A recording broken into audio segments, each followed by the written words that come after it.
Thank you, Mr. President.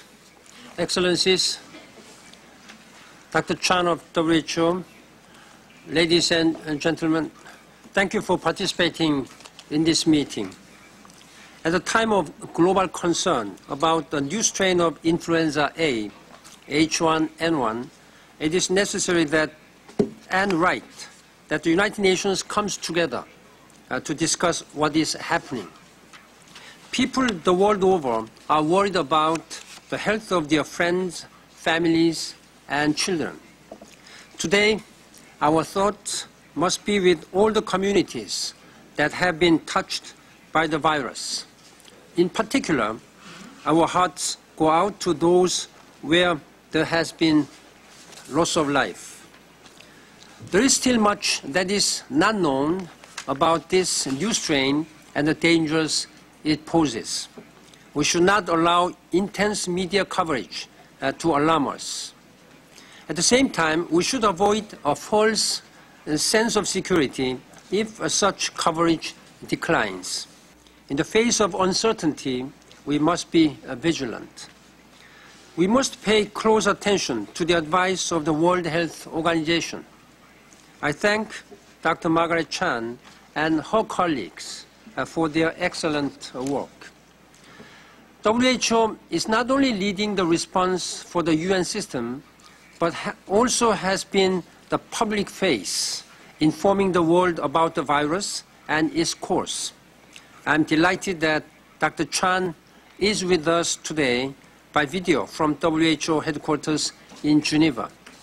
Excellencies, ladies and gentlemen, the current situation is yet another reminder that viruses do not respect national borders. Transmission in one country or region can threaten people all over the world.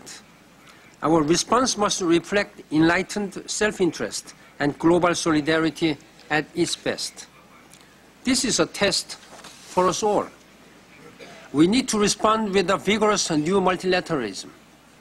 We need to help those countries, especially in the developing world, which may find it hard to respond to this threat.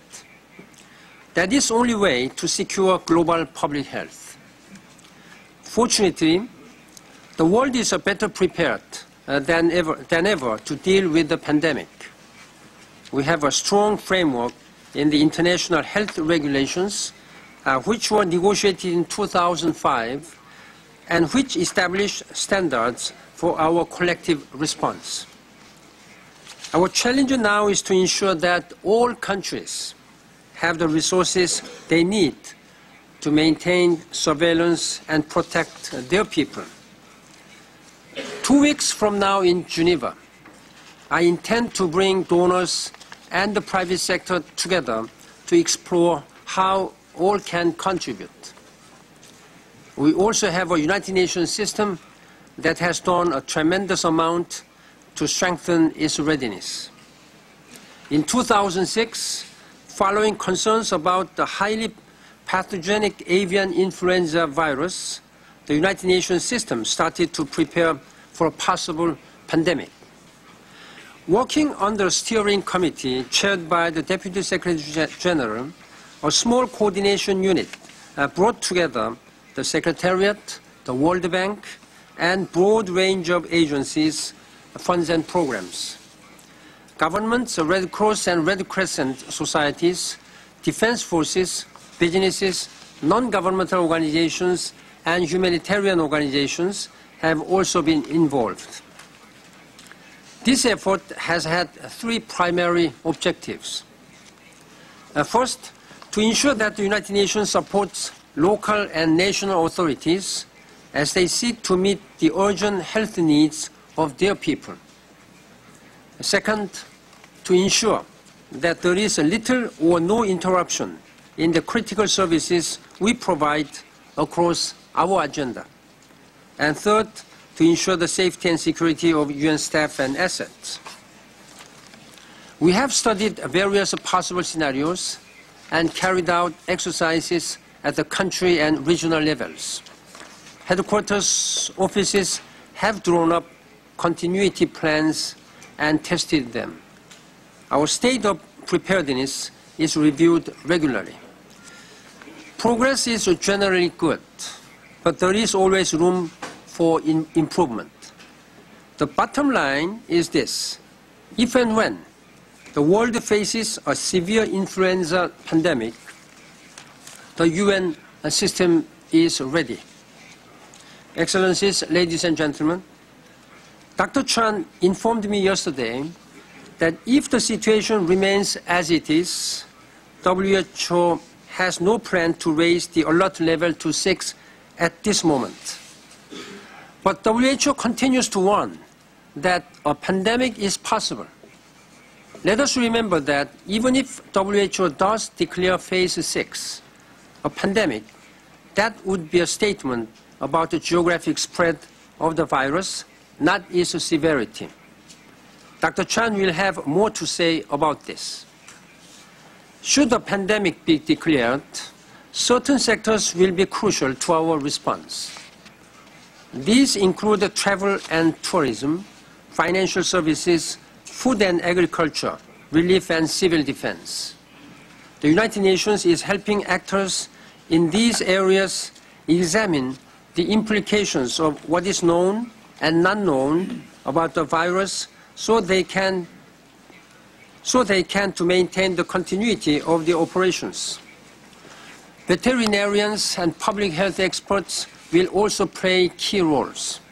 So will companies in the health sector. Dr. Chan and I will be looking for opportunities to work with them on joint responses to this virus and threats that may emerge in the future. Ladies and gentlemen, the health, livelihoods, and well-being of millions of people are at stake. It is essential that we communicate clearly about what is known, what to do about the possible pandemic.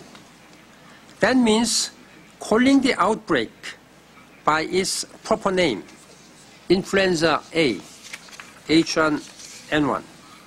Swine flu has been a misleading and damaging misnomer, as there has been no evidence that cases are occurring as a result of contact with pigs or pork. Any reference to the outbreak using geography is similarly problematic. Moreover, our decisions about what to do must be based on scientific evidence or best practice. Those that are not may need to be reversed. These include unwarranted trade and travel bans or responses concerning pork and pigs. 2 days ago, WHO, FAO, World Trade Organization, and the World Organization for Animal Health issued a joint communique stressing that pork products handled in accordance with good hygienic practices will not be a source of infection. There is no justification for banning imports. Indeed, we must avoid overreactions that will not help contain the spread of H1N1, but which will hurt our economies, our societies, and our people. Excellencies, ladies and gentlemen, influenza pandemics are unpredictable.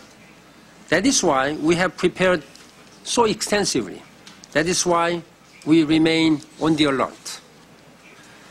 I have asked Dr. David Navarro to come to New York and assist me and the Deputy Secretary General in coordinating globally while continuing his assignment with the high-level task force on food security.